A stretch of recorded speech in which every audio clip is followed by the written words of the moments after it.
즐거운 마음으로. 사도행전 5장 1절에서 11절 말씀. 우리는 인생을 살아가며 각종 취미 활동과 사회적 활동 등을 통해 즐거움을 누리며 살아간다. 하지만 성도는 그 외에 또 다른 것들을 통해서 즐거움을 누릴 수 있는데 그것은 바로 신앙생활이다. 신앙생활이라 하면 예배, 말씀, 기도, 교제, 봉사, 헌금 등이 있다.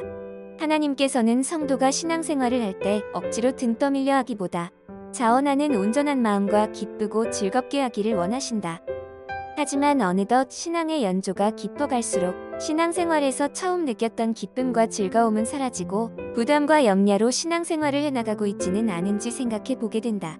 예배에 참석하는 것이 즐겁지 않다면, 봉사하는 것이 부담으로 다가온다면, 받은 직분과 직책 때문에 억지로 사명을 감당하고 있다면, 오늘 말씀을 통해 신앙생활을 즐거운 마음으로 할 수 있는 원천이 무엇인지 함께 고민해 보았으면 한다. 아나니아와 삽비라가 땅을 팔았다.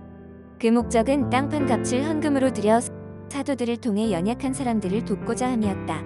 사도행전 2장과 4장에 보면 오순절 사건 이후 성령의 충만함을 입은 사람들을 통해 이러한 일들이 빈번하게 있었다. 더욱이 오늘 본문 바로 앞 구절에는 바나바라는 구체적인 이름이 거론되는 것을 볼 수 있다.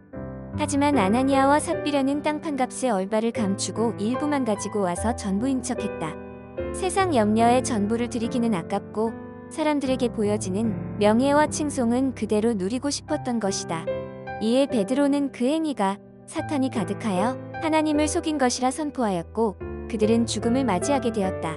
이후 베드로의 말을 근거로 우리가 생각해 볼 것은, 만약 아나니아와 삽비라가 자신들의 믿음의 수준이 다 드릴 믿음은 안 되지만 일부라도 드림을 시인하며 즐거운 마음으로 드렸다면 어떠한 결과를 맞이했을까?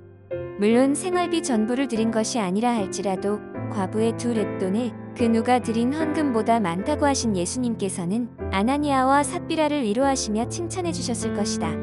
성경 속에는 하나님께 헌물을 드릴 때 어떤 마음으로 드려야 하는지 좋은 예를 소개해 주는 사건들이 있다. 출애굽기 35, 36장을 보면 이스라엘 백성이 하나님의 명령대로 성막을 짓기 위해 필요한 것들을 가져왔다.